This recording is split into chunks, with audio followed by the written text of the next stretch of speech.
إخوتي أخواتي الأحباء، في هذا الفيديو الجديد سنستعرض أسفار التاريخ، والتي تشكل القسم الثاني من أسفار العهد القديم، وذلك بحسب الترتيب القانوني لأسفار الكتاب المقدس في الكنيسة الكاثوليكية.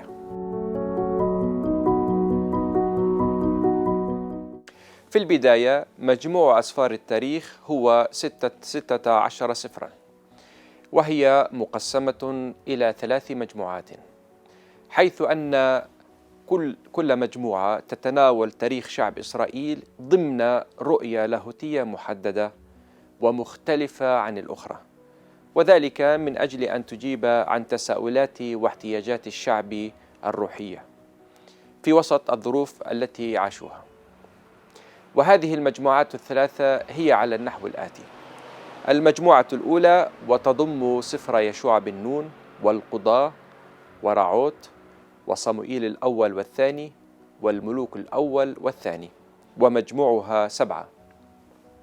وأما المجموعة الثانية فتضم سفر الأخبار الأول والثاني وعزرا ونحمية، ومجموعها 4. وتضم المجموعة الثالثة سفر طوبية ويهديت وأستير والمكابين الأول والثاني، ومجموعها 5. ومن الجدير بالذكر أن جميع الأسفار في هذه المجموعات الثلاثة مرتبة بحسب تاريخ الخلاص كما تقدمها الكنيسة الكاثوليكية المقدسة. حول ماذا تخبرنا هذه المجموعات التاريخية الثلاثة؟ تبدأ المجموعة التاريخية الأولى مع خبر دخول شعب إسرائيل إلى أرض كنعان بقيادة يشوع بن نون، وتنتهي بخروج وجلاء الشعب من الأرض إلى بابل على يد الملك نبوخذ نصر ملك بابل، حيث تتناول هذه المجموعة الفترة التاريخية من حياة شعب إسرائيل، والتي تمتد من القرن 13 قبل الميلاد إلى القرن 6 قبل الميلاد. وفي استعراضه لهذه الفترة التاريخية سعى المحرر إلى أن يجيب عن الأسئلة الجوهرية المطروحة بين شعب إسرائيل، وهي: كيف حدث ذلك؟ أو كيف حصل أن دخلنا الأرض وأما الآن فنحن مطرودين منها؟ هل تخلى الله عنا ولماذا؟ والجواب عن هذه الأسئلة هو الخطيئة، وهي مزدوجة. أولاً، الخطيئة ضد الله بتركهم عبادة الرب وسيرهم وراء آلهة أخرى، والثانية هي الخطيئة ضد الإنسانية، وخصوصاً ضد الفقير واليتيم والأرملة والضعيف. بكلمات أخرى، لم يكن شعب إسرائيل أميناً لشريعة الله، وعلى وجه الخصوص عيش الوصية التي تنادي بالقداسة: كونوا قديسين لأني أنا الرب إلهكم قدوس. فكانت النتيجة أن خسر الشعب عطية الأرض. وتنتهي هذه المجموعة بخبر دمار مدينة أورشليم والهيكل وجلاء الشعب إلى بابل، كما تروي لنا نهاية سفر الملوك الثاني.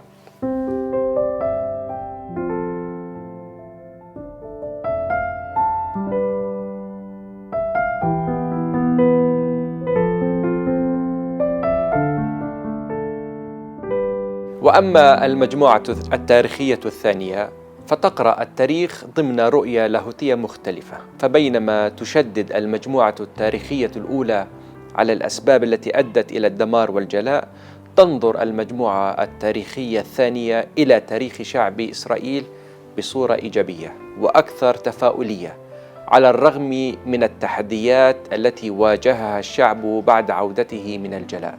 فهم في زمن النعمة والعودة إلى الأرض، وزمن إعادة بناء المدينة المقدسة وأسوارها، وزمن إعادة بناء الهيكل وإحياء العبادة الدينية الحقيقية. ومن الجدير بالذكر إلى أن سفر الأخبار الأول في قراءته وتفسيره للتاريخ يبدأ منذ زمن آدم ويسير بالسلالة البشرية إلى أن يصل إلى أسباط إسرائيل، وعلى وجه الخصوص إلى تاريخ الملك داود. وقد تتضح نية الكاتب في أن يسلط الضوء على شخص داود، فهو يكرس فقط 9 فصول للتكلم عن السلالات البشرية وأسباط إسرائيل، وأما باقي الفصول 19 من سفر الأخبار الأول فجميعها مكرسة من أجل حكم الملك داود وإرشاداته لبناء الهيكل والعبادة الدينية. وأما سفر الأخبار الثاني فيظهر شخص سليمان الملك ابن داود كمنفذ لإرشادات أبيه من أجل بناء الهيكل وإقامة العبادة الدينية. ومن الملفت للانتباه أن الكاتب يبرز فقط الجانب المثالي من حياة الملك داود والملك سليمان، ولا يذكر شيئا من خطاياهم التي اقترفوها كما نرى ذلك في المجموعة التاريخية الأولى. وكما أن كاتب سفر الأخبار الثاني قد ركز في كلامه عن تاريخ الملوك بعد حكم الملك سليمان على الإصلاحات الدينية التي قاموا بها في الطقوس والعبادة، وعلى وجه الخصوص توحيد العبادة في هيكل أورشليم من خلال تدمير أماكن العبادة والمشارف الأخرى. ومن هنا تتضح القضية الجوهرية في المجموعة التاريخية الثانية، فالتركيز على شخص داود الملك وابنه سليمان وعلى ما قاما به من أمور صالحة فيما يتعلق ببناء الهيكل وتأسيس العبادة الدينية الحقيقية، يكشف لنا واقع الشعب العائد من الجلاء والذي يرغب في إعادة بناء الهيكل والمدينة وأسوارها وممارسة الطقوس الدينية. فالكاتب إذن يرسم الطريق الذي يجب أن يسير الشعب عليه من أجل تحقيق ذلك الأمر، وهذا ما نراه في سفري عزرا ونحمية اللذين يرويان لنا خبر هذه الأمور كلها.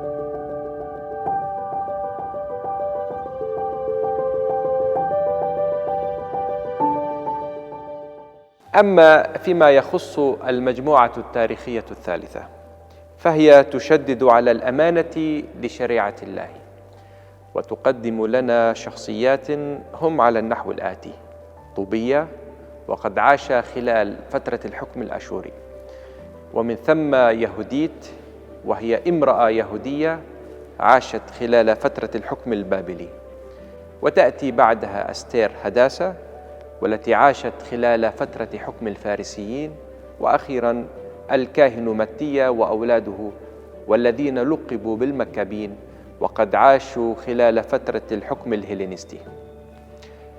هؤلاء الأشخاص هم أبطال الإيمان، وقد أصبحوا أمثلة حية لشعب إسرائيل في كيفية المحافظة على شريعة الله وعلى هويتهم اليهودية الخاصة بهم، والتي كانت تحت تهديد الانقراض بسبب المخاطر التي أثارتها شعوب وثقافات، وعلى وجه الخصوص الثقافة الهيلينية خلال فترة القرن الثاني قبل الميلاد.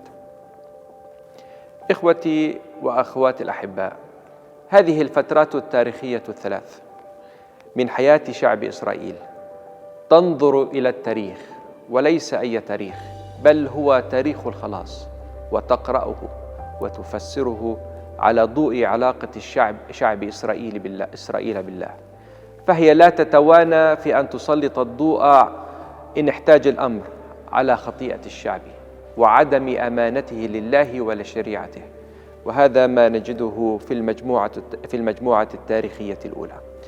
ولا تتردد في أن تنشد أمانة الله ونعمته لشعبه المعترف بخطيئته، وهذا ما نجده في المجموعة التاريخية الثانية. ولا تتوقف في أن تطالب شعب إسرائيل بعيش الأمانة من جديد لشريعة الله ولهويته الخاصة به والتي تميزه عن سائر شعوب الأرض. إن هذه الأمور الثلاث، الخطيئة والنعمة والأمانة، قد تشكل جزءاً من حياتنا وتاريخ علاقتنا بالله. هي تدعونا إلى الاعتراف بخطيئتنا وبضعفنا البشري وبنعمة الله علينا، وخصوصاً في شخص ابنه يسوع المسيح الذي أحبنا وخلصنا بصليبه المقدس. فلا يبقى لنا سوى أن نكون أمناء لحب الله هذا العظيم لنا.